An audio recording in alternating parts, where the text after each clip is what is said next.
Kwame Eugene. My brother. Charlie, my what's brother. up? What's up? What's up? Long What's up? time. What's up? Long time. Oh. You are just doing good music, producing good music, serving people with what you have been blessed with from God. Thank you. So I don't know if sometimes you sit down and you cast your mind back to where you wanted to be a musician those days, and then you compare the journey, what you did back then and now. How do you feel when you do that? It feels good. It feels good to have more in your catalog. It's a pretty good feeling. But at the end of the day, I think I'm not finished yet. I mean, I just got started and there's more to do and I have more to offer. So I just need enough room to put more out there. Wow, great. So let me also say that we have a big conversation coming up today on the show on copyright issues. We want to learn a thing or two. And already in the studio, we have our lawyer to help us do this. She is in the person of lawyer Ajua Pencil. Hello, lawyer. Hello. Hello. You good? Is it the first time you are meeting Kwame Eugene? I should think so. Wow. And what do you make of his music? I actually love his new album. I think it's the only song I didn't like was the last song, which I think is either a trap or a drill song. Yeah. Yes, I Yeah, didn't really like drill song. I didn't really like anyway, but my favorite is Fate. And I think I actually really like. I tweeted about it actually. I love that album. You're actually an interesting person. Oh wow! She's very interesting. It's okay. It's may depend on her orientation to No. different types of music. Yeah. I mean, 100%. Well, I get what she's talking about because it's more of a drill vibe, and okay, I won't say it's meant for people like you. Oh, So I you'll understand be you. shocked. You'll be shocked. But then, overall, I think the album was a good album. I Thank you. think I actually was waiting for it because he put it out. It was supposed to come one of the Fridays in October, so I was waiting out for it. I was like, oh yeah, I've made it now. Oh, Thank you are you, actually thank you. a music fan. I mean, Yes. to like 12 songs out of 13, that's hard. Oh yeah, that's like how many of that? What did the last song do to you? I think I have to go. I don't know. revisit It that just song. didn't do it. Like I listened to it, I was just like, no. Like, it's a drill gangster vibe. And, I just couldn't get into it. But But that's okay, hopefully Kwame. it grows on yeah, me. she's not gangster. I get it. Yeah, because I love it. So You see what I'm talking about? Yeah. So you get it. But I've had similar comments like this from someone that is in the industry, and I love that person so much. Liza from Boomplay. So it's like, I like every song, but that last song is too hard for me. yeah. So I got where she's coming from. All right, so lawyer is here with us till we close sometime before 6 p.m. Joe 99.7 Showbiz A to Z. If you have any question ahead of this conversation, just send them to 05511119997. Kwame Eugene is right here in the studio. Now let me go straight to Kwame Eugene. So, do you remember the very first song you composed? Ever composed? Yes, That was in high school. high school. Wow, Yeah. was it a secular song or gospel song? It was a gospel song. Hey, It was a gospel Kwame. song. Okay, so let me ask you this one. When did you record this song? They don't know the spirit of the Lord is with me, so I'm saying there is never anywhere that I can't go. Yeah. Ooh, now I have proof. I prove of myself that the Lord that I serve, He will never leave me, never let me go. Yeah. I will never ever mention any other name. I am really getting closer, never for the fame, eh? For all that you done for me, I'm blessing your holy name. When you save as all, yeah. When you bless, my Lord. When you save as all, yeah. When you bless, my Lord. You save as all, yeah. You save as all. I remember this song. Right? Oh my God! Oh my God! Kwame Eugene. Kwame Dadzie. That's you. That's you on that song. That's me. That's me. gospel, right? Yeah, that's gospel. So let me ask you, how did you allow yourself for Satan to steal you from church? I mean, coming from you, it's not shocking at all. It's a good question. I don't think I've been stolen in any way. I don't think I've been stolen in any way. I think I just having to find myself in a space where I do a genre of music that allows me to express myself as a human being. Yeah. As a regular person, and not to be limited in any way. Because with I mean, I'm hearing a lot of things in this country, and it seems like gospel is that one music that limits you from trying to venture in some other areas. Okay. Because that's how you guys see it. That if you do gospel, you don't have to experiment beats. It should be the regular thing. You don't have to experiment on lyrics. You don't have to. And I'm one person that has. I mean, God has given me a lot that I think I should have to put out. I have to put it out there. And the genre of music that I'm doing right now gives me that space to explore, to express myself. I think that's why you think what I'm doing is not gospel, because I'm not saying it's not me thinking, that people are thinking. I'm saying ditto. I'm not saying ditto what people are saying from the Bible. Yeah. But I don't think there's much of a problem with what I do. You have a song called Heaven, eh? Yeah. In Heaven, you mentioned that you barely go to church, you hardly pray. Barely say my prayers. Yes. So I mean, it's a way from class. You are out. How often do you pray? I actually pray a lot. Yeah, for prayer, dear. But at the time of doing the song, you were not praying like that. But when I did that song, it was even worse. Wow. When I did that song was the prayer tower moment, because it's Heaven. When I recorded Heaven, okay. So what you guys heard is the Richie Mensah version. Okay. I had already recorded Heaven before I got signed to Links Entertainment. Oh, interesting. Yes, that I act as if I'm better than you. I'm so proud, and I don't know. I go for him more. But do you still go to church though? 100%. How often? Not as much as I was in Fadama, but yeah. Okay. I go to church every New Year, if I'm in Ghana and I get opportunity. Wow, interesting. So when your church people saw you move from gospel to secular, how did they react? I don't think. I mean, it's termed that way to true believers. It's I mean, because if I tell people what's the definition for secular music, what's the definition actually? Me? Yeah. I don't know. Maybe that the Bosco can help us later. Yeah, I think it's a funny word to use for another person. Yeah. You understand? Because who is to determine who is perfect for the glory of God? Yeah. You understand? Because one way or the other, in our personal ways, behind closed doors, everybody gets some fishy thing where it be between in and God. Yeah. Yeah, but to let go of yours and think you have the platform to judge other people. True. As in, who is perfect to sing for God and who is not perfect to sing for God. I think that's where the problem starts. Exactly. Because the Bible says that he didn't come for the righteous in the first place. So to say you are righteous enough to condemn another person for doing, I mean, I think the best thing is, in fact, gospel music class should be directed towards people you think they're secular. Okay. Who are you winning? If you win yourself, then let's all stop. You get it? So the pastors will preach to the pastors. You understand? I think if you have a God-given talent, which what we have, let me speak for myself. What I have, I believe, is given to me by God. Okay. I owe every single bit of me to God. Me going and coming, the ability to write, the ability to produce, the fact that I get these sales when I put music out there, it's just God doing wonders in my life. You understand? So if you say I shouldn't use that talent to write gospel song, so if maybe I write for a gospel artist, it's haram, cause God-given talent, and I should use it for. I mean, I don't know who you want me to use it for. Do you get what I mean? I get you. So I think it's a very dicey situation when people want to term other people as secular people and see themselves as too close to God.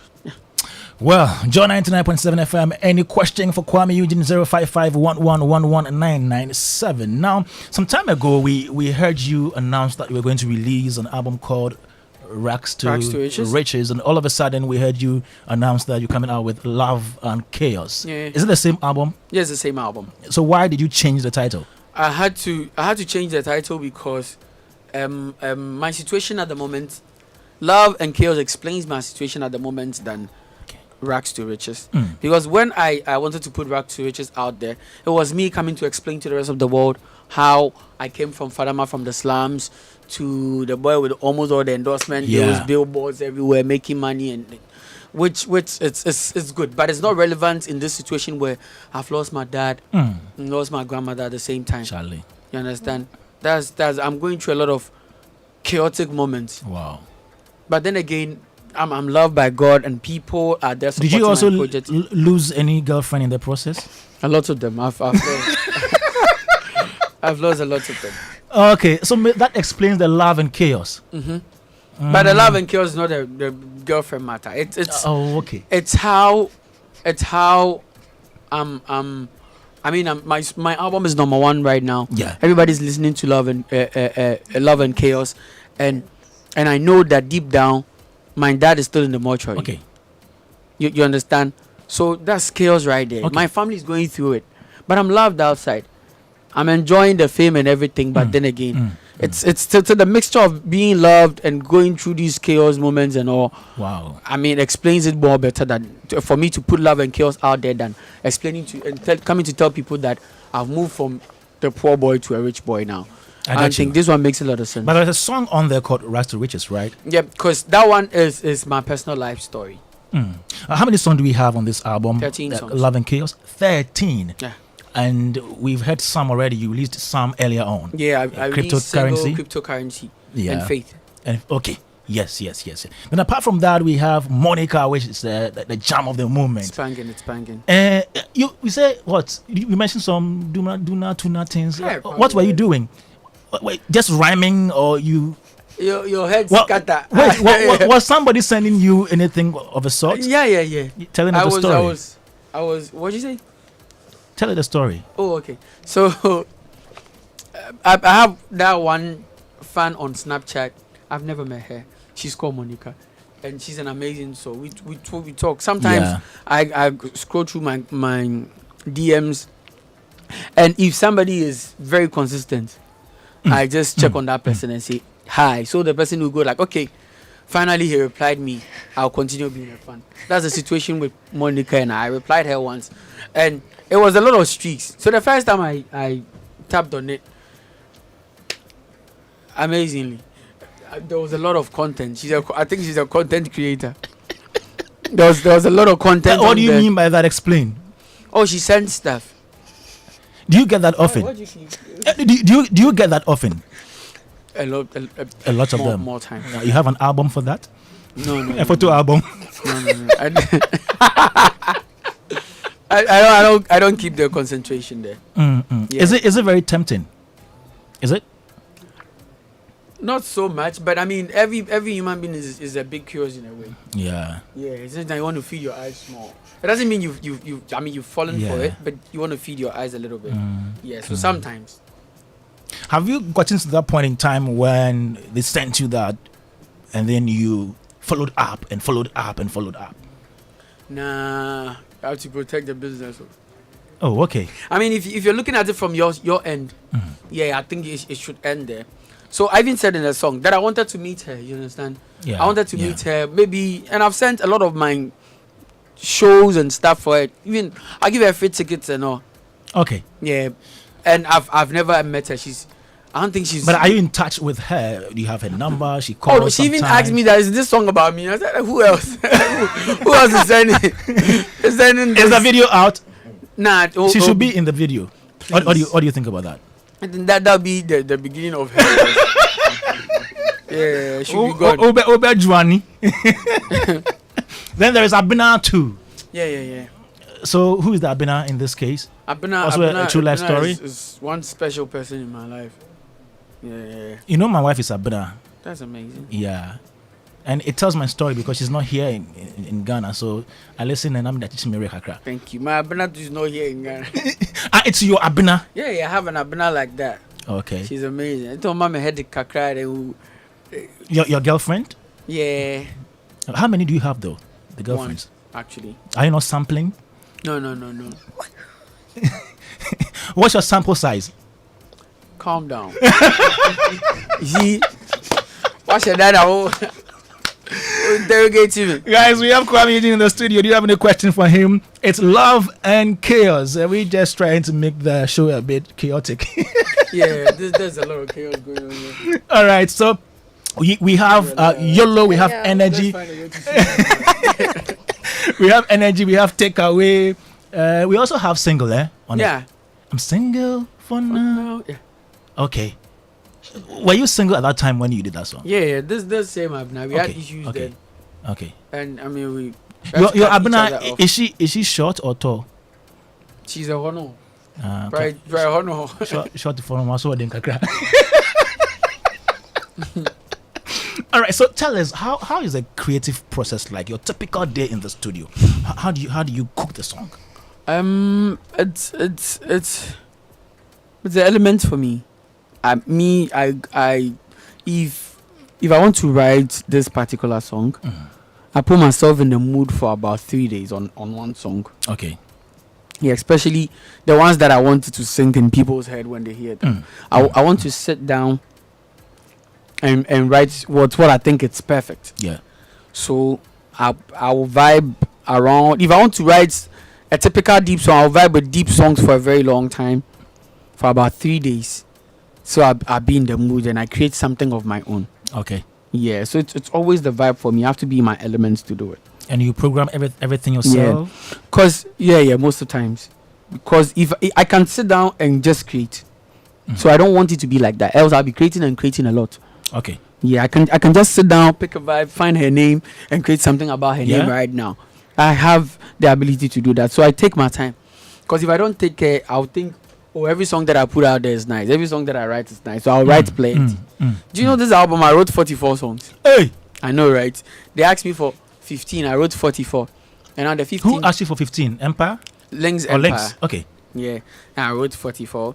And now they took 15 out of it. Okay. And they were like, they have to down it to... So where are the remaining songs? I have them. To release on a later date? Now I'll sell some. Charlie, now your business mind is working too much. I'll sell some. Because it's actually funny now, before I came to Links at the time, I had an external drive that had a lot of songs I've written on there. Okay. And I still have that external. So you I don't selling sell them? Everything finished up. Yeah. Have you ever sold a song to any artist that after listening, I mean, man, listen, come here, me, Madio, now, Yeah, I've had that. We've had situations like the song blew it. Because It was the hook. It was the hook. The hook. I was like, hook, wait, yeah. It wasn't. I didn't even start the conversation. It was my management that started the conversation. And this hook, you don't say if like it be yours. Which artist? Oh, they like fighting, so I don't. Okay, I know them. I know them. Where the party? Okay, it's okay. I didn't mention it. You didn't mention. There's a lawyer here. Right now, right? She's my lawyer. You keep talking. Interesting. So, does Empire have a say in the type of song you release, as in genre, as in style, as in the sound? Yeah, actually, yeah. Yeah. They do. Interesting. So they want the song a certain way. It's the vibe from each side. Each side, you understand? That there's a Kwame Eugene vibe. There's what Links wants as a record label, and there's what Empire wants as a bigger record label as well. You understand? So the three of us need to come together. Myself as a creative, and the two of these bodies come together and go like, okay. But they allow you to do all the songs, and they will pick what they want. That's the painful part of it. Recently, I wrote something that it appears your sound has changed more. A little bit. Yeah, and it's all due to these engagements. No, it's just due to me growing up as an artist. Okay. Yeah, I think I've learned a lot, and I'm matured now. Yeah. You understand? The Kwame Eugene 7 years ago. It's been 7 years already. In your faces, you understand? So there've been some changes. I've learned a lot. I've traveled enough to see, and I've heard other people what's working out there. Yeah. I had to put all these elements together to give you the new piece that you're enjoying. Yeah. So are your handlers also particular about the language you use in your songs? Very. More English, right? Yeah. How much of a percentage for English content? It's not solely about English for them. It's about understanding the comprehension of the people out there. How people can get to understand what you're talking about, so they can buy into it. And we know that the songs that are making big waves out there are songs that are English language influenced. Yeah. You understand? Yeah. So you have to put a percentage of that vibe in there. That's why you're seeing these changes. Okay.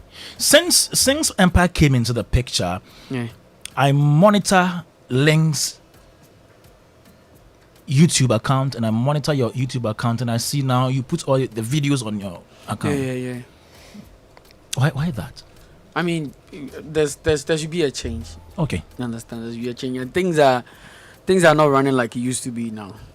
So, I think it's one beautiful thing that has been that has changed. That I'm actually glad about. Okay. Yeah. Now I have my own YouTube account, and I had it not long ago, and I have over 70,000 subscribers already. And yeah, I've seen that. I'm sure by December I'll hit like 100,000 subscribers, and I mean I appreciate every support that is coming in. But I love that movement.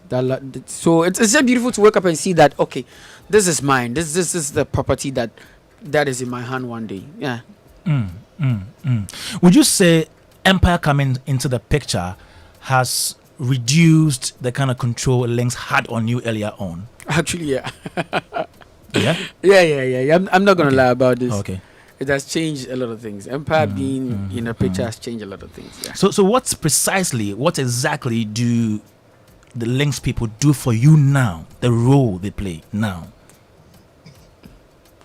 Wow. I'm thinking of how Kwame Dadzie just getting all the information out. Yeah, I see you so maneuver your way around me. Kwame. Links. I mean, Links is still Links Entertainment. Yeah. They do more of the local job, and Empire does the international job. When you say local, what do you mean? I mean, the fact that I'm here today is because of Links Entertainment. You understand? Okay. So, and I went to the United States. I went to New York to record No Promo on the album. Okay. And that was by Empire. Oh, wow. Do you get it? So it's a collective movement. Wow. Links own... Do they own your masters? Links? It depends on the paper behind the masters. They don't own all the masters. Like this project right now is not just a Links project. So the master is not being owned by one entity. Oh, okay. Yeah. Wow. So which of them has the bigger control over you now? That's very classified. I mean, because I'll say 50-50 now. Okay. 50-50 now. Because they're equally doing well. Links is doing so good and Empire is doing so good as well. So it's 50-50 now. Wow. Do you think your time of maybe saying goodbye to Links is near? Not at all. I mean, we're getting bigger deals, and who wants to run away from a bigger deal? Oh, okay. Yeah. But I hear you also have a record label that you are growing small. Is it true or false? No, I just have a lot of people, and I have the gadgets, the facilities that they need as underground acts. I mean, I grew up with a lot of people. I grew up in studios that has these upcoming guys, and now that I have the funds and the gadgets, I can purchase all these things. Yeah. I think it was just perfect to buy it and have my friends use the studio. Yeah. So I remember we used to have a team way back underground called Dream Wide. You understand? Yeah, we would say everybody's dream big, but our idea is to dream wider than everyone, even when we were underground. And we were struggling to pay for studio fees and all. But now I have a personal studio that have everything in there. So I just let them use the studio. Okay, Kuami Eugene right here on Joy 99.7 FM Showbiz A to Z. I also have in the studio Daddy Bosco and lawyer Adjoa Painter. Let me give them, like 2-3 minutes to maybe ask a question or make an input, and I come back to have more conversations with Kwame Eugene here on Showbiz A to Z. Let me start with you, Daddy Bosco. Daddy, Kwame is here, our superstar, our rock star. Yeah, Kwame Eugene. We've been worrying him sometimes. Me, my hand had been some, my name will be. But you see, you're celebrating now. You're saying, when we're born yem kakra, celebrating you're born yem kakra. That's how the industry operates. But he is one of the guys that we admire and cherish so much in this industry. He's here right now with Love and Chaos. Your take. What I'll just say is that congratulations, Kwame. I remember when we started seeing this young guy doing reality, and none of us knew that he'll go this far. And anytime I hear his song or I hear the rock star, my heart is gladdened. You know why? Because some of us believe that the music industry in Ghana hasn't even started generating what it should generate. And Kwame is a clear example of the potential we have. Yeah. I wish him all the best. And Charlie, make you know, say, we dare your back. Why? Nice one, amen. Let me ask a lawyer, Pencil, if she has any question for Kwame Eugene. Yeah, Kwame Eugene is the guy that we all know, doing good stuff for us. And Kwame played a lot of shows outside the country. Was it last year? Last year? Yeah, went to some places only white people performing. I was like, hey, Charlie, but this guy, he go for how? That was in Australia. Yeah. Any question for him? I don't have any question, but I do have, like you said, his sound has changed. Yes. I was telling my big brother that it's leaning, for lack of a better word, because I do not know how else to describe it, a little more towards the Rema, Fireboy kind of sound. And there were actually songs, at least for this album, that I was like, okay, I think Rema would be a really nice fit for the remix. Or I think that this remix, he should do it with Tiwa Savage, like it would just be perfect. And so I'm actually really excited for this album. My big brother introduced me to Kwame Eugene way back, and so wow.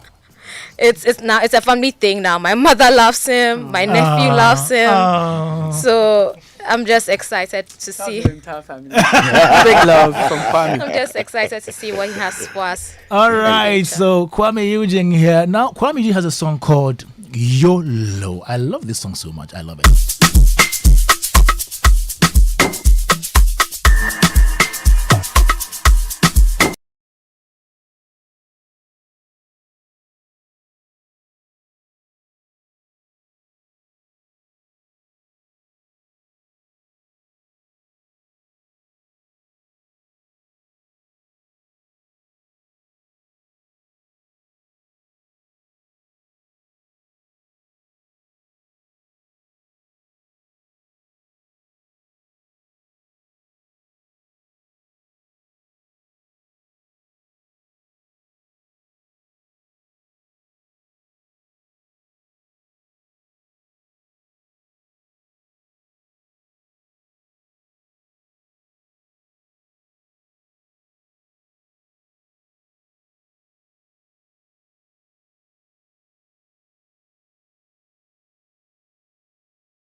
From Kwame Eugene, YOLO. Kwame, did you do this one for the YOLO people? No, not exactly. What's the inspiration behind this? I mean, I was just talking about myself and how, some of the questions, some of the attacks, some of the hate that comes, I'm done, and I don't want to talk about it no more because we're going. And I give up on that side. I give up on that argument. I won't talk about that argument. Which one is that?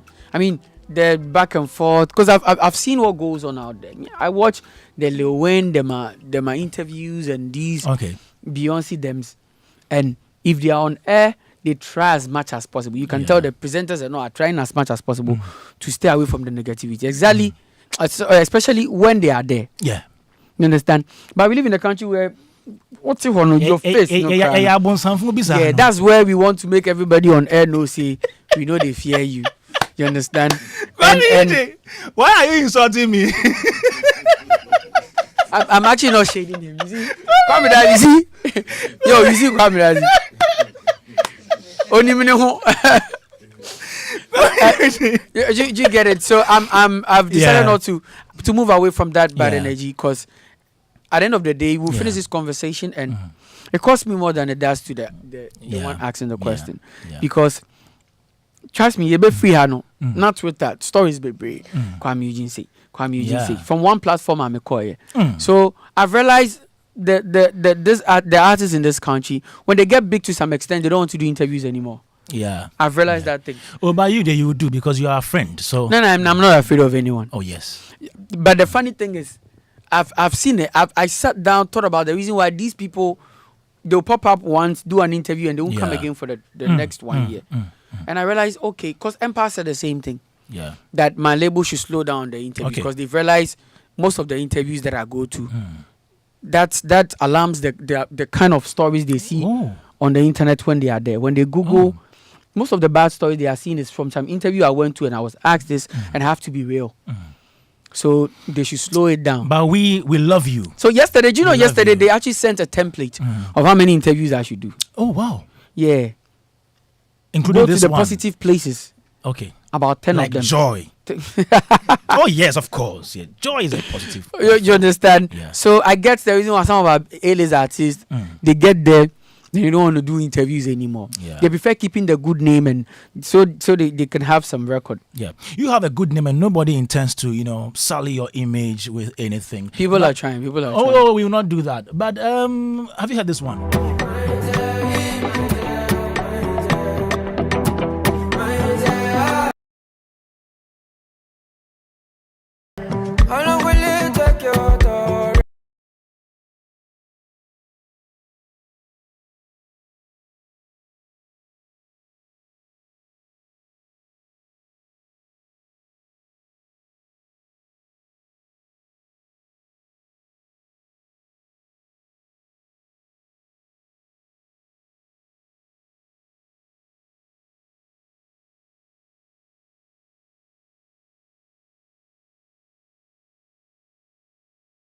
Is Reason by Omale, and I am not an expert in copyright or any music, sir, but people are saying the songs, the two songs, the YOLO and this one, sound similar, not as in you took anything from there, but is it coincidence? Did you have inspiration from there or anything of the sort?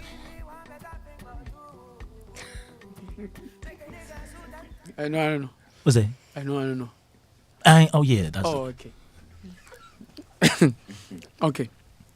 So this is what's the title of the song? Reason. Omale Reason. Yeah. Okay. And you say people are saying? Yes, not me. Which, okay. Let them find time and we'll meet, and I'll talk to the kind people. Oh, okay. But at the moment, I mean, but have you heard this song before? Oh, I've heard this song. Okay. Omale, yeah. You like it? And it's a beautiful song. Okay. I'm here at Joy. Yeah. And I have a 13-track song. Oh yes, we've spoken a lot about that. Yeah, let's finish it. I can't come and promote Omale. Exactly. Thank you so much. Exactly. But let's talk about getting inspiration to do songs and all that. Is it a bad thing? Getting inspiration to do a song. Getting inspiration from other people's works to do. Most of the things done in this world were inspired by other creatives. Wow. Yeah. That's the world we're living in. Somebody started a radio station, and now we all have every businessman, when you get some level, want to start a radio station because it was started by one person. Yeah. And I am one of those people who actually think that when you come out with appealing melodies and all that. And so me when I hear all those controversies, I ask, do you really think this one is somebody lifting a song or that? Because you remember this whole Ed Sheeran and Marvin Gaye story, where it's actually turned out that it wasn't even a sample, because when they went to court, even when lawyers were there, now you needed musicians to come and check the melody, the phrasing, the keys and everything, and it tells you that it's more technical than we see. So I am bringing this up so we can educate people, and it ties into the copyright conversation we have today, because most people, when they hear even one line, kasa, kasa, kasa, kasa, kasa, oh, because this person used this expression, you can't use it. Recently, when Ishe released African Money, and people are saying, oh, Sydney also had that song African Money. So, and I'm like, who owns even the expressions? Who owns even these words and all that? So it tells us that most people out there are not well educated in music to know what constitutes copyright infringement or not. So that is what we are learning. This is a very diverse way to teach them. Yes. Yes. So you understand how this is an intense way to teach them. Yes. So to bring somebody and play another song. So we are here to learn so many things, you know, and to about offend copyright. No, not offend. We are celebrating you today. You know, 13-track album, Love and Chaos, and that's all that we're talking about today. You know, here that's not all we're talking about. On Joy 99.7 FM. If you have any question for Kwame Eugene, send them right now 05511119997. We're having a good time with a man here, but let me come to you, Daddy Bosco, as well, and let's talk more now. Let's dive a little bit into the copyright thing and how to make sure that we understand what really goes into it. Do you really think that as an industry, our musicians and the players in the industry really understand what goes into it? Thank you for this opportunity. I thought you'll go to the lawyer first, so she'll set the premise. We'll go there. Good. What I'm going to say is that there's a lot of ignorance in the business on all sides. Yeah. On the sides of the consumers, on the sides of the producers, so that there's the need for education, there's the need for people to appreciate why they need to respect other people's properties. Sure. I'll say this. So sometimes you're driving in traffic and a boy who's recorded CDs and pen drives comes and is selling to you. And a policeman is standing down the road. You can describe it as somebody who is selling stolen goods and the policeman is standing there. You know why? It seems our law enforcement agents don't even realize that there is some property that has been stolen and is being sold right in their faces. Yeah.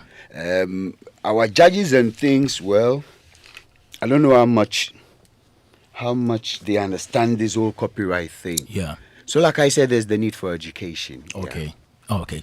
Thank you very much, Daddy Bosco. And he is in charge of PR and administration, right, for Musica. Also a veteran broadcaster here on Joy 99.7 FM. We have Kwame Eugene, artist, one of the biggest exports that we have in this country, and lawyer Ajwa Paintel also joining us this afternoon here on Joy FM. Showbiz 8 is now. Let's go straight into the discussion and see how this pans out. So, lawyer, what is really intellectual property? What is that? Okay, so intellectual property really are the proprietary rights that attach to products of your intellect or your mental capacities. So songs,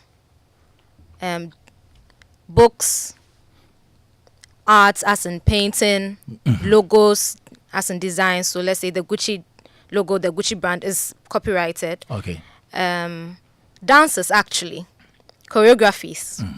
So not the individual steps, but the choreography as a whole. So if Kwame Eugene does a choreography for one of his videos, that choreography, I can if I do the same thing, it's copyright infringement. If you exact same thing, yes. If you change a few things, it turns into an original work. Okay. Because you have derivative works under it. So there are works that they allow you to build upon. So there maybe there are some dance moves. Okay. You've done a choreography. I take the choreography, I make it better, I introduce more moves, and I change it so much that even though you can see that I have this inspiration, you can see that it is clearly distinct. I have built on it. Okay. That would be a derivative work. So you'd have copyright over that as well, or you have some intellectual property, some property in it that the state actually wants to protect, because one of the justifications is to encourage other people to make or to create more. Yeah. So the reason is that if we do not give these creatives the protection they need, we would not see the advancements that we need in society, because everybody would be afraid to come out with their creations. And we need creatives, we need creations, we need inventions for the development of the world as a whole, for progression. Okay. Are there other creations that are not copyrightable or that are not bound by copyright laws? Articles of utility. Okay. What's that? Things you use in everyday. Okay. So, for Okay. instance, the person Okay. who made chairs cannot copyright the ideas for chairs, Okay. because chairs are for everyday use. If he does a specific, what he can copyright is more, or what they can copyright is a design they do on the chair, but not the concept of the chair. Okay. Dresses on its own are utilitarian. Everybody needs clothing. So whilst you cannot copyright a particular dress, you can copyright maybe elements of it. So the design, it's why big brands are able to go after knockoff brands, because they are not saying you can't sell the dress. They are saying you cannot emboss a fake logo on it and pretend it is ours. Okay. You cannot pass it off as ours. You cannot try and copy our logo and say, okay, I'm selling you original Nikes, or I'm selling you original Yeezys. You can't do that. So for some articles, yes. And I want to say that ideas, methods, procedures, recipes are generally not copyrightable. I have an idea You cannot copyright it. that I want to. Okay, I have an idea of creating a story around Kwame Eugene. It cannot be copyrighted. You cannot copyright the idea, because who used to say that I don't have that idea, or your average Mensa doesn't have that idea? So for ideas, as long as it has not been expressed in tangible form, it cannot be given protection. It has to be in a tangible form, whether it's by hearing or by sight. Okay, so I have a show, let's say a TV show, and I've named it Time with Kwame Eugene. It's about Kwame Eugene telling us about all the evil things he had done in this world. Oh, don't do that to him. and I write a whole script, synopsis, and then somebody steals it. So you see, the issue You can- now is Yes. you have written a script, a Yes. synopsis. You have put it in tangible form. You have put it in a form that can be expressed. Yeah. So it has moved from being an idea to being intangible Okay. expression. So, okay. Not just an idea, but now Now it's tangible. It's tangible. You have expressed it. So if somebody takes that same script and runs with it, you can say, okay, I already have this show, and you can, even though you can try for copyright, you can also try for unfair trade practices and say that you are doing something you know would undermine my business, because the Wow. state has a responsibility to ensure that businesses are conducted in an ethical manner. What if the person tweaks something, let's say the title of the show, instead of saying, okay, if I used Time with Kwame Eugene, it's okay, one-on-one with Kwame Eugene, changes the title of the show or the name of the show. If they change the title, they change some of the content, then you cannot pursue them per se, because the idea is interviewing Kwame Eugene. Yeah. That is, everybody is allowed to act on that idea. Okay. So how they choose to act on it, even if it may be similar, does not amount to copyright infringement. That's why I said if they took your exact synopsis, word for word, after you had recorded it, or you had, aired the show, word for word, every single thing, then we would make a case that, okay, they have infringed because they are taking. But if they decide that this is the idea we want, or we've seen that they are doing Kwame Eugene's life, we also want to do that, but we'll give it a similar name, similar vibes, but not the same thing, then, Okay. Because Kwame is here, I'll be mentioning his name more times. You say one-on-one with family or something. You are here, you mention your name. So assuming Kwame has a song, can he transfer the ownership into my name, me Kwame Dadzie, so that, let's say, moving forward, I will take all the royalties. And but he is transferring the ownership into, is it possible, into my name? yes and no. Hey. Ghanaian law allows you to transfer what you call economic rights. So the rights to publish the song, the rights to exploit it commercially. Okay, you are going to this radio station. When they play it, they'll pay you this much. Or you're engaging this publishing company, they'll pay you this much on streams. You can transfer those ones. Rights of performance, you can transfer those ones and say, okay, I license need to perform my songs. I'm giving him all the rights in performance. But what you cannot sign away is the right to be recognized as the composer of the song. That cannot be signed away. Those are called moral rights. And under Ghanaian law, you cannot sign away your moral rights. It will be a lie. He's right.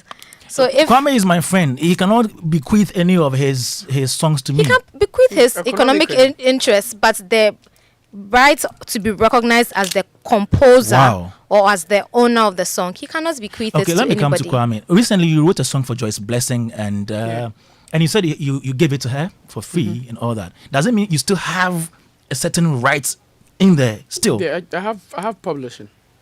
Okay. After giving it out to her for free, no? Yeah, publishing. I'm the creator of it. Okay. And that one, there's not even her conversation. Okay. It's something I have created. It will be there for the rest of my life. You can never change it because you created it. And I think that's the moral right. It ties into that. That's so a moral right. I'm the creator. And even if I say, okay, it's yours, Krana, I started it's like the chair example she gave. Yeah. You made the chair. The fact say obi tenas obi ache obi so onko tenas obi no doesn't mean they made the chair. It has a creator. Wow. So that's the situation. Well, that's interesting. So you cannot totally give off everything. No. You still will he still be taking royalties for that? So that's why I said most people give out the economic rights. So their rights to royalties, whatever payments, licensing, they give it out. But like you said, he mentioned publishing rights, and I'm glad he did.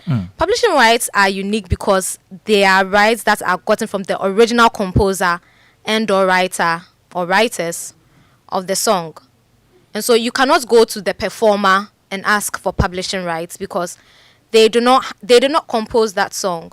Wow. But even though you can license, for lack of a better word, license your publishing rights, as most people do when they enter into agreements with publishing companies, they say, okay, even though I have the rights to publish or to self-publish, I'm giving this company the rights to publish, reproduce it on digital streams and all. It still doesn't take away that one right to be recognized.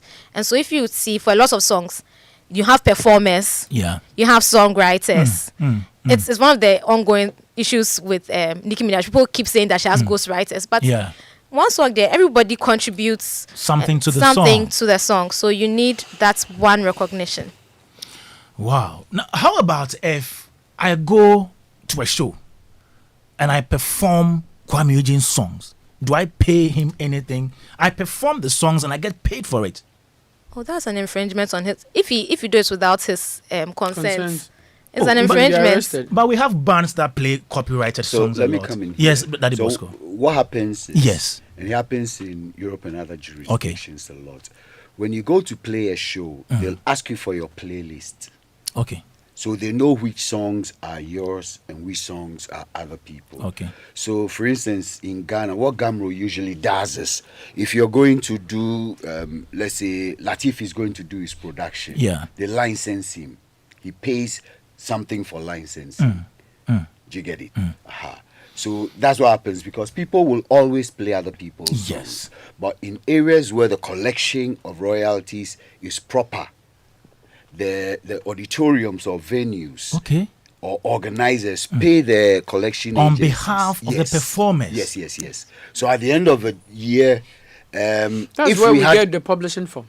If we had a proper system, Kwame like this will get a report showing that your songs were played on radio, were performed live, this. So that's the monies Gamro goes around to take from events. Yeah. That's why sometimes when people are doing events, and Gamro can actually stop your event. And that's where the education comes in, because if education is adequately shared, event organizers will on their own go seek Gamro out and pay for the licensing. But because people don't understand, they think, me promoting me show, I then I'm more me into a license. Interesting. So that's how it works Yeah. with the performances of songs at programs or events. Yeah. Wow. John 99.7 FM, do you have any question for lawyer or any of our guests? Daddy Boss Quiz here. Kwame Eugene also right here with us, trying to learn something about copyright laws or intellectual property laws on Showbiz A to Z. We'll come back to the music thing, but let me bring in this one. So there was a recent case of Sewa Ami here calling out a choir for using her design without her consent. And it later turned out to be that those designs are actually owned by another company. How do you know that a particular artwork which is out in the domain is copyrighted so that you don't even go near? Okay, so for Sewa's issue, it's unique because, as I mentioned earlier, articles of utility cannot be copyrighted. So you cannot copyright a dress per se. You cannot copyright the patterns to a dress. So nothing stops people from recreating the dress because it's a dress. What you can copyright maybe is the texture of the fabric, maybe the particular design on the fabrics. So in this case, the design. So when I say design, I mean actual embossed designs on the fabrics. Okay. Say like how Chanel, The logo. they emboss their logo. Okay. Or how Prada embosses their logo, or Gucci. When you see a Louis Vuitton, they have a particular logo they emboss on it. That's what is copyrighted. But the dress in itself is not, because clothing are articles of utility, and everybody, as long as they have the proper pattern, and patterns are like recipes or steps. And if you cannot copyright the steps to it's more like copyrighting food. If I cannot copyright the recipe, I obviously cannot copyright the food. And in her case, if there was something about the fabric that she used, or a particular logo or embossment or certain designs, because I've seen is it Diaba Sewa? She works with a certain Nigerian company where the fabric looks almost woven, like woven baskets. That is unique. That is pertaining to the fabric itself. So that can be copyrighted, but not the skirts that will be sewn out of such a material. To be the material, that's the design of the material, that will be copyrighted, but not the skirts per se. So from where you sit, can this particular case or instance, can it be taken to courts? Oh, not at all. Not? Not at all. It's a basic, if you're going to break it down, it's a basic short-sleeved flare bottom dress. Anybody can sew that with a lace embodiment, lace at the top. Wow. You cannot copyright that because it's a generic design. Like I said, if she had very specific designs on let's say she went to create a unique tie and dye design for the cloth, then what she could have done was say that if you create that tie and dye design, you are infringing on her copyrights, and that would stand because it is the design in itself that she has created, but not the dress. And it might seem a bit harsh, but generally one of the other things copyright tries to do is balance the interest of the public with the interest of creatives. So if the issue is, if you copyright a dress, very soon would all not be able to wear dresses. Or you copyright a design. Okay, and we also have to remember that some of these designs are already out in public domain. So for her instance, I think it was already on Pinterest as a generic dress. Wow. So no copyright arises on her behalf because it's a generic sample that she's taken. If she had taken the patterns and put it in a book, like we have Aquila, they take all the methods and all the formulas and put it in a book, then that book could have been copyrighted, but not the methods. And so it's why we have many science books, many math texts, even though we all say Aquila, there are plenty. That would have probably inured to her benefit. Interesting. Copyright laws.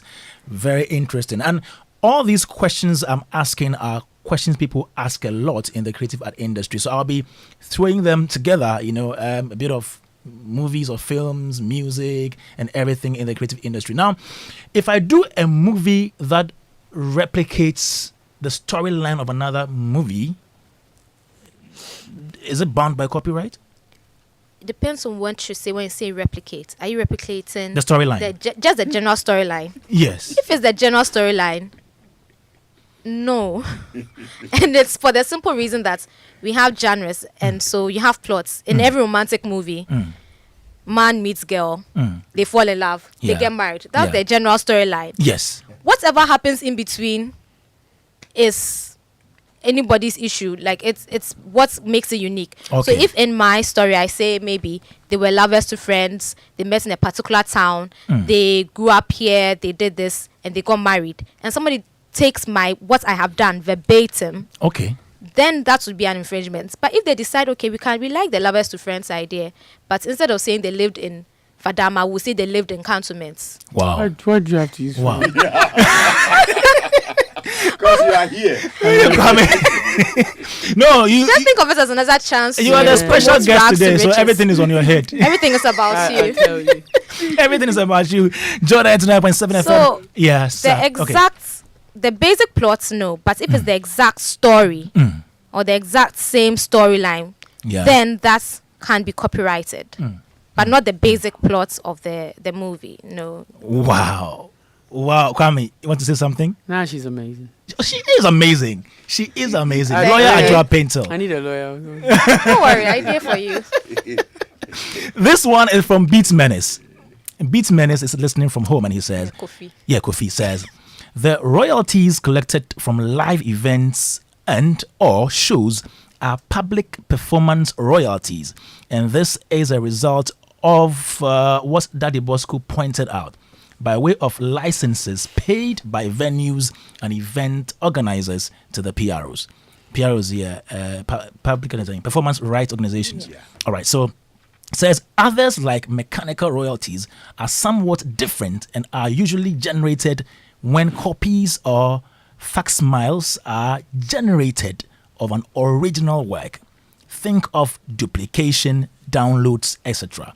Now, the third type of royalty, also another form of mechanical royalty known as neighboring rights, are generated when works are used on non-interactive streaming platforms.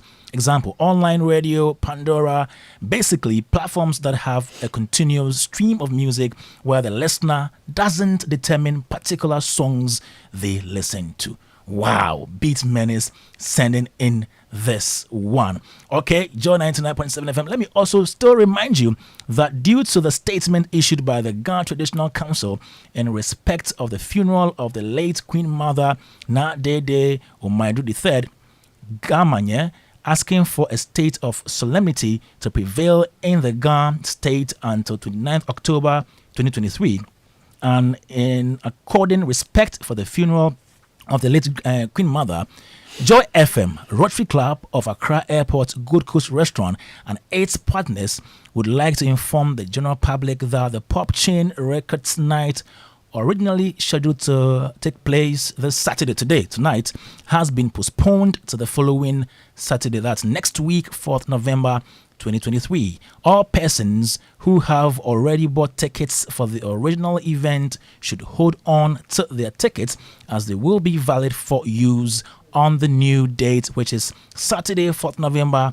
2023 at the Gold Coast Restaurant. We apologize for any inconvenience caused and trust we can count on your support as we pay due respect for the funeral of the late Queen Mother. Now, let me tell you about Game Park Pick One, and they are here to tell you that you can choose your favorite number from 1 to 36.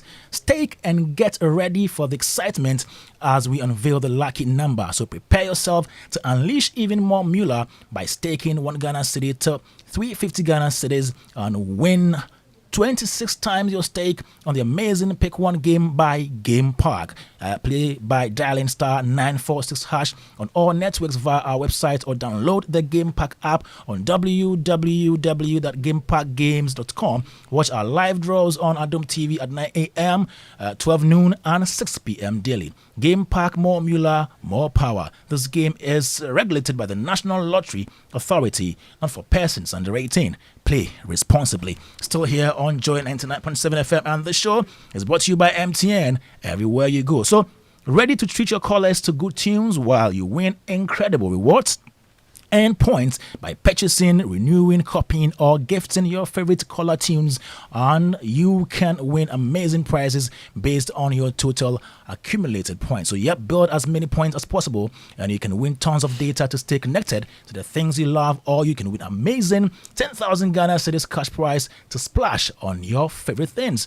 It's the perfect way to entertain your callers with music and get rewarded at the same time. So, start collecting your caller tunes points today.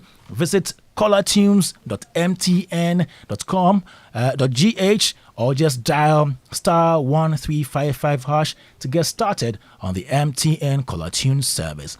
Promo lasts till 7th November 2023. Terms and conditions apply. Joy 99.7 FM Showbiz A to Z. Still talking about copyright laws in Ghana, trying to understand them. We have Kwame Eugene in the studio, Daddy Bosco, and lawyer Amma Pencil. Yeah, so lawyer, now to music again.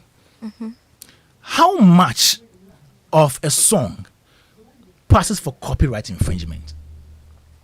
Because you can't tell me I can't take any part at all. Unless I take just one word or one melody, be one bar. Is it copyright infringement? Again, There is nothing new under the sun. it depends. So in advanced countries, they have something they call the de minimis rule, Okay. where if the parts of the song you are copyrighting is so minuscule that it doesn't affect anything, Yeah. you can go ahead. But sometimes one word is not one word. A typical example is Cisco's song. Okay. You know, the line where she was living la vida loca. That's 1, 2 words, three words, living la vida loca. Was the reason why he doesn't own 50%, is the reason why he doesn't even own 50% of the royalties in that song. Because they held that he took the meaning ascribed to living la vida loca in another song Okay. and put it in his song. Wow. And generally, arrangement of words is not the issue. So let's take Miley Cyrus's Flowers. She goes, I can buy myself flowers. And then we take Bruno Mars, I should have bought you flowers. It's the same thing. And a lot of people actually Kwame, you want to sign here? a lot of people A lawyer. a lot of people think that it's the same song. Yeah. It's the same lyrics, but not the same song. And because words, you can't copyright words. Disney tried it. They tried to copyright Hakuna Matata and they failed. And we thank God. You cannot copyright words. Anybody is allowed. Okay. But the issue, like I said, it depends on how it's used. So for Cisco, because he took the meaning, he didn't just take the word as it was. He took the meaning that had been ascribed to it in another song. He was liable. But if you took the word La Vida Loca as it was, without any meaning, just I'm using it the way I would use flowers, or the way Yeah. Miley Cyrus Yeah. and Bruno Mars used flowers, that would be okay. Wow. And sometimes you mentioned the Ed Sheeran case. We have chord progressions, or you have Yes. similar melodies. Yes. Because they are building blocks to music. And I'm really glad for Ed Sheeran's case because it proved that you cannot copyright chord progressions because Yeah. it's the building blocks. Yeah.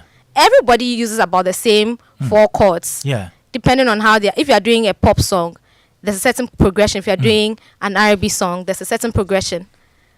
And so for those things, you cannot copyright them and they are free for all. Wow. But if you take the melody out of a song, so Ariana Grande's 7 Rings, she takes, it's that breakfast at Can Tiffany's. you give us some local songs so we can relate Hey, more? local songs. It appears I love- you've mentioned a lot of the foreign songs. Your local lawyer that you No, I do, but my tree is terrible. You know what? Yes. For the My benefit tree of is lawyer, actually Yes, terrible. yes, a lot Daddy. of Ghanaian acts Yeah. do not take time to do what our foreign Okay, are counterparts doing. So she Okay. wouldn't have precedence Examples. to- I get you. Yes. You are right on Refer that to one. Madam. You Madam are Tuaso. right. But actually, if you want to use the the local, last I time we would said say that, you could continue. the example you brought, Kwame Eugene's YOLO Yeah. and was it Omalay's Yeah. Reason? Yeah. It's a similar progression. Yeah. Similar vibe, Yeah. but very different melodies True. to some extent. And you cannot say that because the because it's all Afrobeats. Afrobeats follow Yeah. No, you Yeah. a very peculiar progressions. Yeah. Amapiano follows that. So you cannot say that okay because he's using similar chord progressions or similar beats. Yeah. Then it's copyrightable. He's infringed. I hope you're documenting this. Yes, So you have to when you're done. Kwame, Because no, me, I have DJs. me understand though. Me understand. I ask questions for the people. Yeah. So you remember when PSC released Mo? I was like, the first one that came to mind was Hetty Bongrit's Odobenye. Oh, yes, what is that? Yes, yeah. Debbie Odobenye Hetty Bongrit. Hetty Bongrit. So when I heard Mo Radino, Odobenye Radie. Have you heard this song? Yeah. And also so sad. And go and listen to this song. Alomo, True.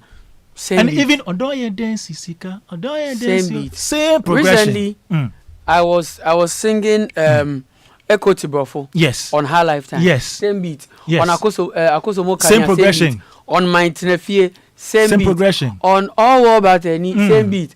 On Charlie.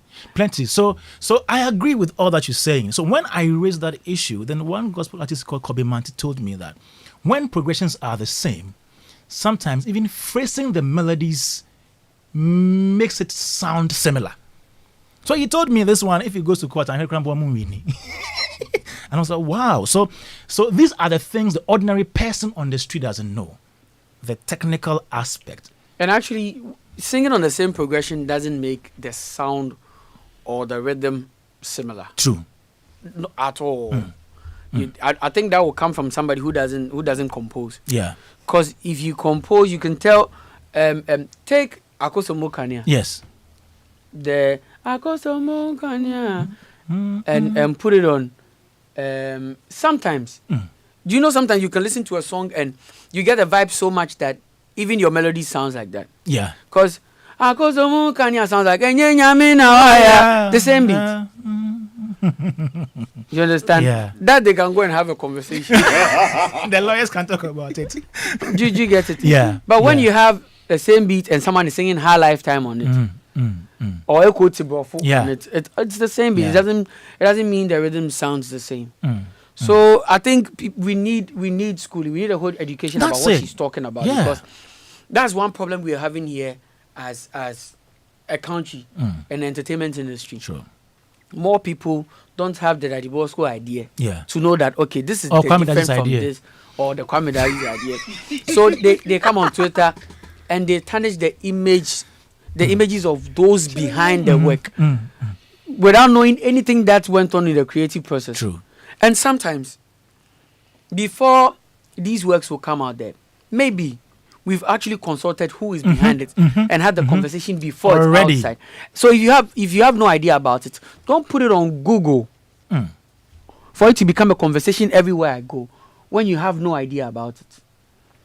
And funny enough, the people that put it on these big platforms are people that can actually investigate or ask about what went on before this thing is out there.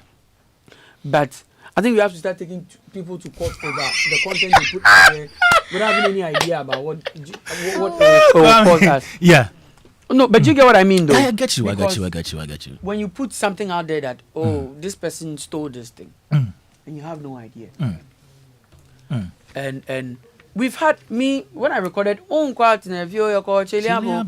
even though that beat sounds like Akoso Mokanya, all these people, I think it was quite close to Akoso Mokanya more. Okay. So we had to consult Them. the man's family, Wow. whoever owns the right, because he's passed, whoever owns the right now, and do diligence to. Obibini Techi. So we spoke to Obibini Techi Jr. and the whole family. Yeah. Had everything done before the song was out there. Wow. But industry people who didn't have any idea about what was happening or what was going on still went online and put this thing on the internet Yeah. to tell the rest of the world that this is how our people are still. I mean, Mr. Drew was reported to Rotimi in America. Someone yeah. actually DM'd Rotimi to report Mr. Drew. Where you them? See the Ubeti Kawase. Oh no. But you get what I mean? Yeah. I mean, the zeal alone to go down mile to go and report him to whoever owns the song. Maybe they are doing that so that if somebody also takes yours, they'll have the moral right to report. No, this is policing. You understand? This is policing. And don't speak as if your team doesn't have a team that's He's monitoring. that's monitoring this. And sometimes, trust me, we are into this thing. You do the song, you put it out there. If there's an infringement, the money goes there. Okay. Yeah. Okay. Automatically when it's on. You get it? The money online, goes there. There's an algorithm. It goes there. Until why you go and look at go and ask these influencers that does these reactions and all. If you are assigned to a legit body that protects your rights. Yeah. When I was with Universal, Kojo Shadin couldn't do any reaction of my music because as soon as you play Pin from my sound, I've been stopped on I was on Instagram Live. I was stopped because the algorithm couldn't figure out it was my own song I was streaming. Hey. Yes, so they cut the live. They had to cut the feed. Ah. Yeah, and they had to write a letter that this is my song, and they had to go and open it back to me. And it's going on everywhere. Right now, the algorithm works. It enter every sector. Wow. So before the music comes in, if you have no idea, whoever is taking royalties, whatever publishing, they go to somebody in pocket. Don't put this bad image out there to make everybody in this country look like we are bad. All that happens, and go on Google. And I've seen this conversation before. I've been on BBC, and the question they were asking is because they will Google what these platforms are saying about their own people. And that's the question they want to capitalize on. And more of the things they see is Negative. It's just negative. You know the Ghanaian vibe, just negativity in Kwan. But we've had neighboring countries, we've seen scandals of people, but they still thrived. They survived from scandals. Though. Like we've seen nudes, and these people turned into grace for them. Something we think, this person is disgraced. This is the end of his career or her career. It works, and all of a sudden they have a banger, and we are playing it in this country. And it has happened to some of our people mistakenly, and we ended their career for them. Kwame, I'll come back to you and lawyer again, but let me come to Daddy Bosco. The issue Kwame just raised about people reporting Ghanaian creatives to other people outside of the country. What do you make of that? So, you see, I think there's the need for the media to appreciate that they're part of the creative industries and we're all in this thing together. And we have a national reputation to protect. And we need to promote our culture and whatever comes with it. Now, let me say this quickly. We don't appreciate the danger we're doing. So I was having a conversation with the commercial and cultural attaché for Barbados. And he was telling me that he listens to certain shows religiously. So when he's writing his report, what will he put in his report? Is the things that these shows are spewing out. If we do not appreciate that, look, we need to build our industry, then we will continue to run down the industry. And you know what will happen? What should come to Ghana will be going elsewhere. For me, I find it pretty ironic that Afrobeats, which fella started when he was living at Hotel President at Dabraka here, along with the likes of Ebo Taylor. Now it looks like it's not starting from here. Even look at High Life. I mean, the way Ghanaians talk about High Life is so negative that this kid here is the guy who should have been championing High Life, and when we list High Life as Ghanaian intangible cultural heritage, he would be the face of it. But you see, we're not proud of our own, and we do not appreciate that we have stuff that we need to showcase. and tell the good news stories. I mean, media, yeah, we say bad news or bad stories sell. Not always. But you know where we've gotten to, the creative industries have to start working together, and media, you are the vanguard of the creative industries, so that you tell the good news stories and stop this negativity. And let me say something here. So the other day, Kandapa was talking about fake news on social media, and because of the political, should I say, situation in the country, it was taking a certain way. But I'm looking forward to the time when, remember, Kwame asked something, can we take them on for the bad things they write about them? That's why I'm thinking we need to start going, so that, blogging is free. You can blog from your house or something. But if you don't know, you cross the line, you'll have to face the music. And that is where, Madam Lawyer, start doing your homework. Soon Kwame will come to you and you take some guys to court. Okay, still here on Joy 99.7 FM. Before I go on to Kwame again, because he was take leave of us, let me read this one from Beats Menace again. It says, this Drew Rotimi issue Kwame raised was clearly out of context because that was a clear infringement. We shouldn't condone such behavior. Wrong is clearly wrong. And interested parties should have had conversations, agreements had, and splits settled before the record was even released. Professionals in any industry have clear guidelines concerning best practices, and I strongly disagree with Kwame on his assertion that because there is earning potential on the back end, so the right things shouldn't have been done. In other jurisdictions, creators have the moral right to also prevent others from using elements of their work in ways they may find defamatory or otherwise less than ideal for personal reasons. Beats Menace is an audio engineer and a creative entrepreneur, and he sent in this one. You can also send in yours to 05511119997. Yes, please. Yes, please. You can. I respect his opinion and I understand. He 100%. What he said makes a lot of sense. Yeah. But all I'm saying is, let's just say he was wrong on that. Okay. My issue is with whoever had to go all the way into Rotimi's DM to report him. Okay. You understand? I'm not saying that's not the right thing to do. All I'm saying is, who gave who that job to do? I'm not saying you've not, job. no, it's like, you know, sometimes you can do the right thing, but hand a smile. But you get it? I mean, it doesn't affect you in any way. It affects another brother. And if you don't have an idea whether they've already had a conversation or not, you are living here in this country with Mr. Joe. I think the first person you should DM is him. Okay. You get it? It's like saying you are a legend in this industry and you listen to somebody's album and you find a fault.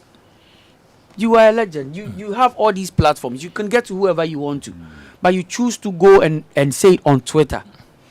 You don't have that respect anymore. You understand? Because you didn't correct the person. You corrected the world.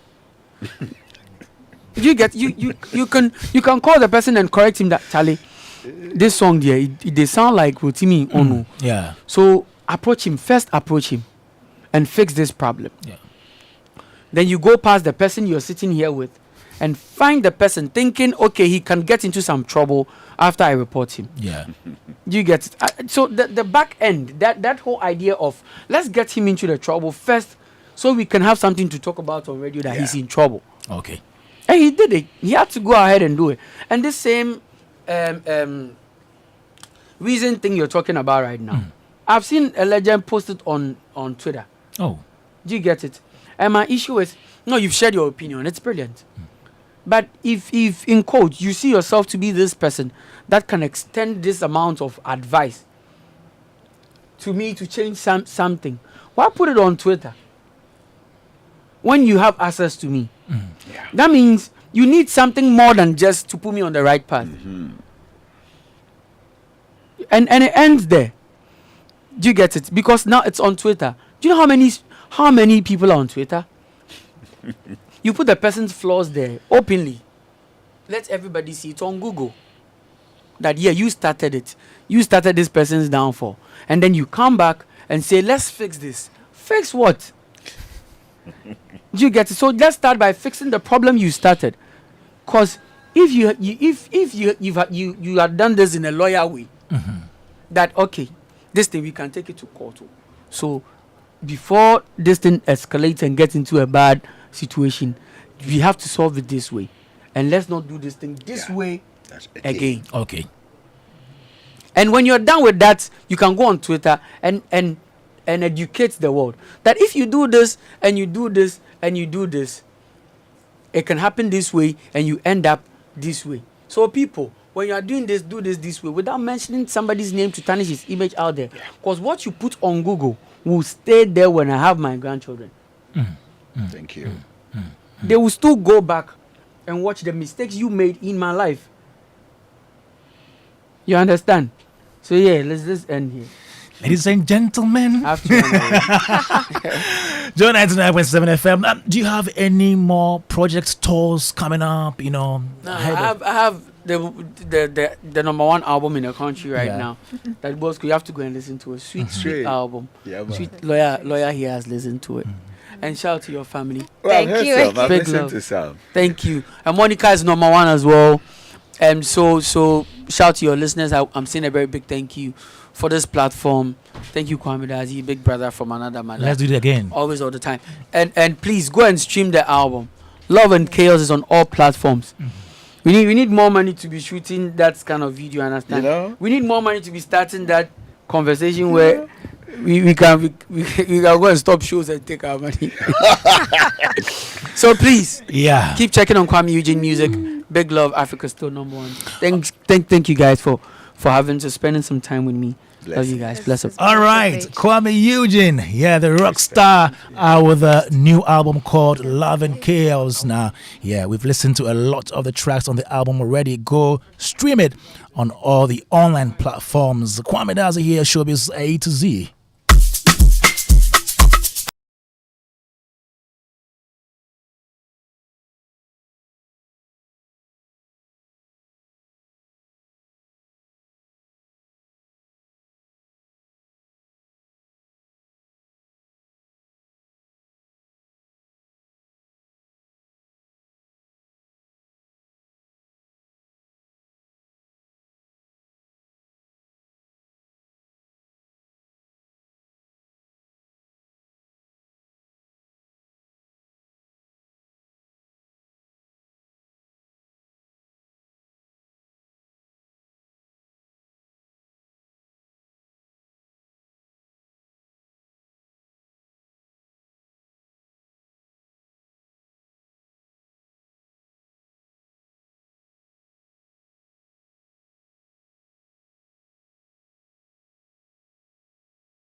Z, and we're still here talking about Ghana's copyright laws. Yeah, that's what we're talking about here, and we have lawyer Ajua Pencil, Daddy Bosco, all right here to talk about this great topic, learning a lot on the show today. My name is Kwame Dadzie.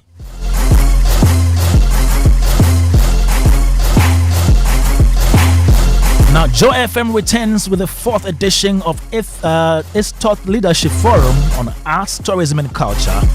And this forum will be taking place on November 18, 2023 at the Labadi Beach Hotel. The 4th edition of Showbiz Roundtable dubbed Events, Venues, Security and Safety aims to assess the operations of event centers, the challenges faced by event vendors, and ensuring safety at event centers ahead of the Yuletide. Yeah, seasoned panelists and keynote speakers for the program will be gleaned from the showbiz industry, insurance field, and security sector. Remember, this all-important forum is slated for 18th November 2023 at the Labadi Beach Hotel. Showbiz Roundtable is brought to you by Joy FM, powered by Joy Entertainment. And we're still here on Showbiz A to Z. Now, let me tell you about Ghana's most exciting TV game show, Step Up. It's back with a brand new season dubbed Step Up with Syntax Tang. So watch how participants answer trivia questions to earn cash ranging from 400 Ghana cedis to 6,000 Ghana cedis and products from sponsors. The season, viewers should watch out for the Syntax Tang question of the week. We win weekly prizes from our sponsors by being the first to answer correctly via WhatsApp or SMS to the number 050-833-8888. The viewer who consistently answers the most weekly questions correctly and fastest throughout the season will be rewarded with a stunning 65-inch Samsung television at the end of the season. Step Up with Syntax Tang shows every Sunday at 7:30 p.m. on Joy Prime. Step Up with Syntax Tang is sponsored by Bell Eyes, MTN, Momo, Angel Cola, and powered by Syntax Tang. Joy Prime is your ultimate experience. Yeah, and let me also tell you about Pink October. So it's Pink October on the Cosmopolitan Mix. October is Breast Cancer Awareness Month worldwide, and as part of our support for the awareness creation of the disease, which is one of the leading causes of death in women, the Cosmopolitan Mix on Joy FM, in partnership with Sonotech Medical and Diagnostic Center, is dedicating the whole month of October to educate listeners and address their questions on breast cancer on its new segment Pink October. Tune in to your favorite mid-morning show, Cosmopolitan Mix, with Doreen Ando between 10 a.m. and 12 noon every weekday for all the tips on breast cancer, self-examination, early detection, symptoms, risk factors, prevention and care. Don't forget, there will be free screening for our cherished listeners. Follow Pink October and be an ambassador of our campaign using the hashtag Cosmopolitan Mix on social media. It's Pink October on the Cosmopolitan Mix on your superstation Joy 99.7. Now tomorrow is a Sunday, and we'll be listening to the Pentecost Hour. It's a religious broadcast program sponsored by the Church of Pentecost, and it comes your way with the chairman of the Church of Pentecost, Apostle Eric Nyameche, on Joy 99.7 FM at 1:30 p.m. every Sunday. Tune in to Joy FM every Sunday at 1:30 p.m. as Apostle Nyameche brings you life transforming truth that nourishes the soul, ignites passion, and restores hope in the nations. The Church of Pentecost, we are possessing the nation for the Lord. Joy 99.7 FM, and we're still here talking about intellectual property laws, copyright laws, and how to understand them. All these laws regarding the arts, and we're here with lawyer Ajua Pencil. Now, when somebody is liable for a copyright infringement, what are the penalties? There are two remedies open to the victim. One, they can go the civil route, that is, go to courts, institute an action with a writ and say, this person infringed on my copyright. Then the courts may conduct a trial depending on the issue, the circumstances that arise, and say, we find that at the end of the trial, this person did infringe, and so first and foremost, we are putting it out there on the record that you infringed. Then they may make you account for things. So if let's say you were selling branded shirts, you will have to give an account. How many shirts have you sold? How much money have you made? Then there's also the aspect of damages. Now, most of the time, the damages awarded is not necessarily because they want to give the victim money. What the damages does is to recognize the hard work of the person. So you have put work and industry into making this piece, into making this artifact, into making this music. Because this person stole your work, we are making them pay an amount as damages, as compensation to you for stealing your work. That's the civil side. Then we come to the side that most people do not know, that it can also be a criminal matter. The victim can equally choose to go to the police station and say, hey, this person has breached my copyright, provide proof. Then it goes through the normal criminal process. The police will do their investigations, invite you in for questioning, and charge you for breach of copyright. And this is actually under the Copyright Act of Ghana. If you look at section 46, you can, there's 45 and 46. If you reproduce the work, like my brother here was saying, Daddy Bosco here said, sometimes you go to town and you see these people selling pirated, what we used to bootleg CDs. They've gone to www.soandso.com, downloaded their songs, and they are selling it. That is an infringement on the person. So you can go to the police and say, this is it. And if the person is found liable, it's three things. They can make the person pay a fine. They can send the person to prison for 3 years or less, or they can do both. So you pay both the fine and spend more time in Nsawam to reflect upon your actions. So we have that as well. The person who buys the pirated work, is that person also liable? Do you also press any charges against that person? So the person who buys the work is not the one who infringes the rights. That's a sad issue. You can find other causes of action against them. So say you can say maybe they're engaged in piracy. Piracy of documents, books, whatever. But you cannot punish them per se, pending if I'm buying it, because they are not the ones who are infringing on the rights. The one who is infringing is the one who is selling. And to do that would be to impute onto them the knowledge that they know the person doesn't have the license, which is very difficult to prove. Because, like Kwame said before he left here, sometimes there are back agreements, and a lot of people just presume that all things are regular. Well, And so you cannot, unless you can prove that the customer, the person buying it, knows or ought to have known, it's a futile endeavor. And one other thing, for such products, you can actually get them banned. You can actually get a court order directed at SEPs to ban the coming or to ban them from being sold, being imported. Yes, the import of such products into the country. So if they are, for example, doing bootleg CDs in Togo and they're importing them to the country, you can go under our laws to courts, ask the court to give you an order directed at SEPs, so that if anybody else is bringing that type of products that's clearly infringing of your copyrights, if they are doing your paintings, they are doing it on a mass scale and coming to sell and they are importing, SEPs can act on that order and say, look, you are infringing on this person's copyrights. We are banning you from entering the trade channels. You cannot come in here, and it will stand. Wow. When do I have the chance to use somebody's work without paying for it? At what point? So there's something called permitted use. Yes. And permitted use is for most of the time it's for personal use.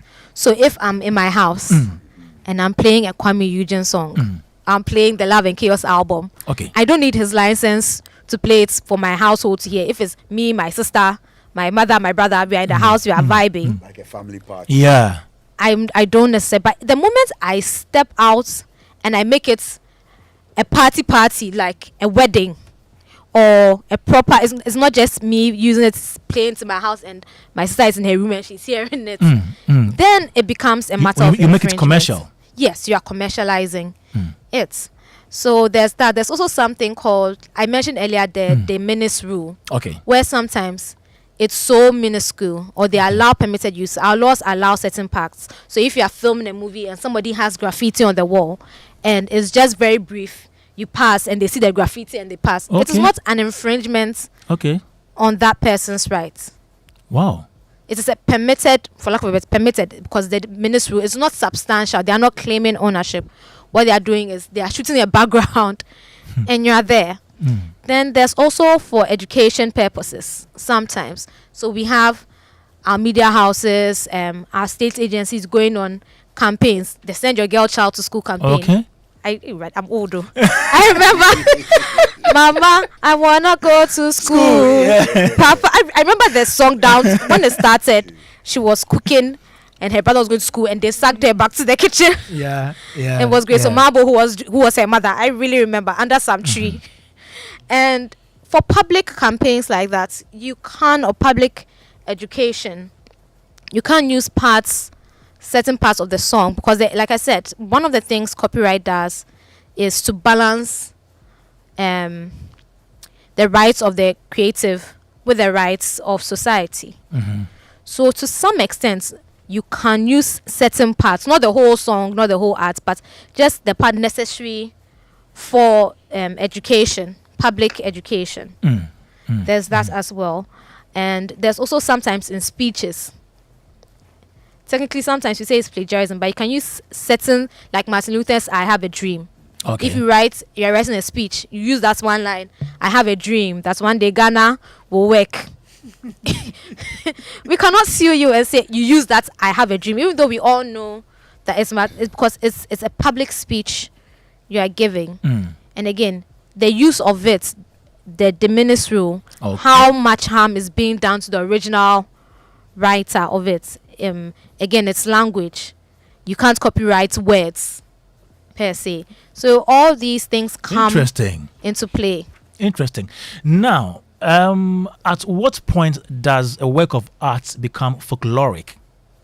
Because at a point in time, the song gets into the public domain maybe after a certain period, 70 years, right? 70 years after 70 the years death. after what? After the death of... Yes, of the copyright holder. Oh, okay. What if there are two people? So 70 years after the last person dies. Okay, that is when it becomes for public domain use and it becomes folkloric. Yes. No, public domain is It's different, different from folklore. What's the difference, please? Educate So me. folklore applies to culture, how culture is expressed, be it in music, be it in art form, be it in food, be it in dance. Adowa is folkloric expression. Kente is folkloric expression. The Yamposa pattern, it was used by Paul Simons, and he paid the folklore board for using that. And you know, it was created by Jacob Sam and the Kumasi Trio way back. Yes. So that is also folkloric. Yes, it has to gain a certain cultural Value, relevance okay. and cultural value. So, let me use the example of Kente. Kente has become, it has moved from being some two little boys' dream as born Okay. to being a national identity. For the country. For accounts, I wouldn't go too far to say for the country. Because the folklore board actually Ghana is oversees. owning it. Ghana Ghana owns it. owns it because accounts form part of Ghana. So it's part of the... But you know there are people in the Volta region who also do Kente. Yes, but they don't call it Kente. I don't know what they call it. It's like saying Kente. Fugu and Kente. Is it Batakari. Okay. Basakari? You know, every culture has what they refer to woven cloth as. Okay. But when you say Kente specifically, it's Okay. the Akan method and colors and symbolism. And because they are part of the Ghanaian identity, part of the Ghanaian cultural identity, because even our constitution recognizes customary and cultural law. That's how come today, for instance, we are all, endeavoring to get home by a certain time because we are respecting the culture of the land. Exactly. And so when it gains that cultural relevance, then it becomes folkloric, and then it needs protection by folklore, because the reasoning behind that is that we cannot allow other people profit an entire country's culture. Yeah. And it actually has protections even under with the UN unilateral laws. Yeah. You cannot allow other countries profit over a country's culture. I'm not from China, but I want to profit over their culture. It's one sets a bad precedent because it would discourage Chinese from wanting to create more. Exactly. It will discourage them from wanting to share their culture. And culture is the right to express your culture, freedom of expression. It's also guaranteed. So you have to balance those two. Wow. Joy 99.7 FM. Let me come to you, Daddy Bosco. It appears, I don't know, but most times we hear our creatives get into trouble. And do we blame that on ignorance, on their parts, or on their record labels, or on their handlers? So it depends. If the person belongs to a label, then the label is supposed to do the due diligence. And if you are an independent act, then you need the right team, because what could happen is you could create something very, very great, which could be your ticket to a happy life for your descendants. Yeah. But if you do not address whatever copyright issues may surround the work, you could end up losing everything. So for me, I think it's important that labels do due diligence for their acts, and anybody who is getting into this business, and this is what Mark said, the Honorable Deputy Minister Kuami said at the inauguration of the new music executive, that music is serious business, and it's paying. I mean, I remember when Kwame was on TV doing that reality show. Charlie, now the boy is dusted. Yeah. You understand? And for some of us, that is one of the reasons why the government has to place more value in the creative industries, because we believe strongly that that's one sector that will take Ghana out of the economic doldrums. You know why? Oil will finish, and it brings environmental issues. Gold, cocoa, whatever resource we believe Ghana has, over a long period of time will be depleted. It's only the creatives. Kwame has released them Love and Chaos, and he said for that collection he had over 40 songs. You know why when Bob Marley died, we were able to enjoy Confrontation, or at every release there are songs that the label or the artist is not able to put on the collection. Sure. They keep that. They keep that. So this is something that is renewable, replenishable. And I seriously believe that if the government of Ghana wants to help the nation and help itself, it needs to place a lot more premium on educating creatives. Wonderful. And then providing resources. Let me also talk about something else that Honorable Deputy spoke about. The necessary paperwork to get the Creative Arts Agency fully operational. Okay. And he said one of the things they're hoping to do is the fund. Because the one of the Creative things Arts everybody Fund. complains about is funding. Exactly. So if there is a fund there that movie makers can access, video game creators can access, all these people who are doing creative stuff can access, growth will be exponential, I believe so. Wonderful. Talking about education, what role does music play in some of these things? So as we're speaking, this current leadership will engage in serious advocacy. I mean, when we were children back in the 70s, you learnt your tonic solfa in school. So you learnt do, re, mi, fa, sol, la, ti, do. We were giving flutes. Wow. So no wonder that if you watch that generation, their matches and things, music kind of comes natural to them. Their songs are classics because they're well rooted in the rudiments. Musica will advocate seriously that music education comes back into basic schools, and we will also work to bring back the music academy, which we were running with NAFTA, because that gave professionals who were already in the business knowledge, the theoretical knowledge they need to thrive. So music, you'll see a lot more advocacy from a lot more, right? Okay, Showbiz A to Z on Joy 99.7 FM, talking about copyright laws in Ghana. Covering everything: arts, music, filmmaking, fashion, to all that. Now, let me ask lawyer again. A few months ago, when Obrafo took Drake to court for using Manche's voice in his song, some people raised an issue of how copyright affects people's voices, like voice-over artists. Are they covered? So I would say yes, and that's where the issue of sampling comes in. Okay. So for the Drake or Brafo issue, Yes. it was a clear case of sampling. They took a portion of a person's voice and put it in the song. They just copy and paste. Control V, Control X, Control V. That's all they did, and that is something. And it's something that a lot of people do in the industry, which isn't a crime, by the way. It becomes a bad thing when people do it without getting the necessary clearance or consent. So now I'm sitting here with my voice, and let's say you are promoting another show, and you take piece and piece of it. I can say I've given you the license to use my voice and what I'm saying as I'm saying now for whatever programs you may want to do, and that is fine. But if there's another future program and I haven't given that specific caveat, and you take my voice out of it, then it becomes a problem, because now you are capitalizing off my expression. Because remember I said in the beginning that copyrightable things have to be expressed. Okay. And so as they have been expressed, like these are original ideas, I'm expressing this way. If you are taking my expression of it, which is now in tangible or recordable form, then you would need my permission to say, okay, we are taking this part and sampling it for this purpose. Are you okay with that? And I say, okay, yes. For most people, like speaking engagements, they don't really mind.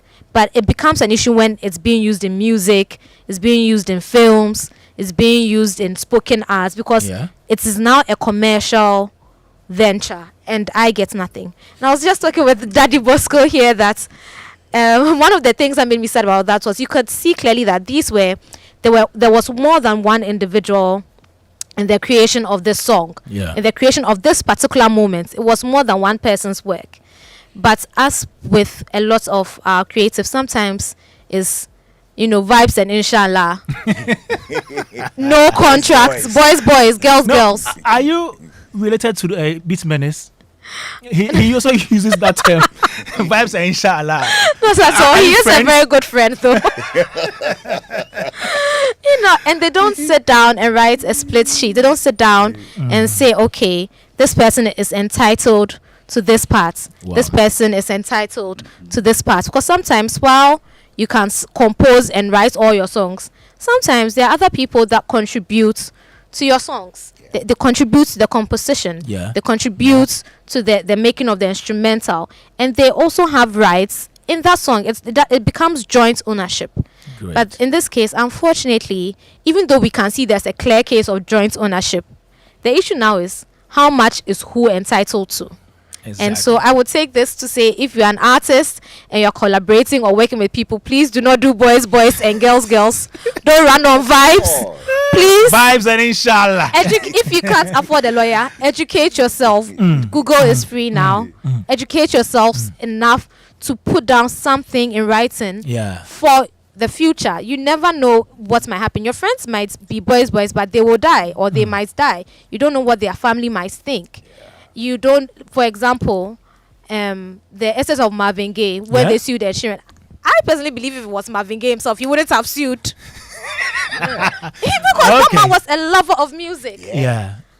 But his estate said no, they do not. This is that case was very controversial. Exactly. Yeah, exactly. So always have something down in writing. Protect yourselves, protect your friends, so that when it gets worse, you at least have something to guide you. Awesome. Ajua Pencil, Esquire, associate at the Robert Smith Law Group here, and she's done so well. Beats Menace says, great conversation. He's enjoying all the vibes and inshallah. Before we go to the Bosco, what advice again do you have for up and coming creatives, those who want to get into this game, apart from learning about copyright and all that? What's other extra advice do you have for them? So they need to take the business serious. Good. And I always tell people that it's relatively easier to make it than in the past. Yeah. In the past, you needed a whole label to back you. Yeah. You needed somebody to do your promotion. Right now, if you understand social media, if you understand even just basic digital marketing, you can be in Ghana, write a great song, and you can go global. So for me, one of the biggest things is to understand the music business. So it's not just copyright, but distribution and all it takes, the whole value chain. Make sure that you understand it. And one of the funny things is now knowledge is in your palm. Yeah.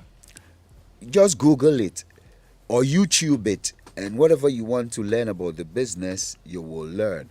So I think the underground or the young artists coming up, they are the future. And government, like I said earlier, needs to focus some attention on them. That's it. The last one I like to say is that, and you young people, when you hear of music education, come. Sometimes they will not it attend the saddens my seminars heart. in the workshop. They will When come. they will bring all these killers from wherever. They will not and be you there go, to learn. And you And see they are that free programs. it's just me and Kwame Dadzie. We the old one. There's no way we did it. So young guys, we're begging you, take the business serious. Grab as much education as you can, and we'll see you at the top. Awesome. Lawyer, before we go, any greetings to anybody or your last words?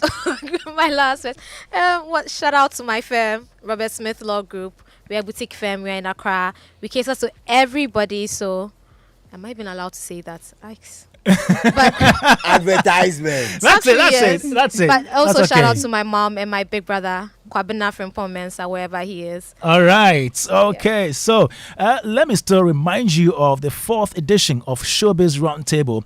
So Joy FM returns with the 4th edition of its Thought Leadership Forum on Arts, Tourism and Culture. And this forum will be taking place on November 18, 2023 at the Labadi Beach Hotel.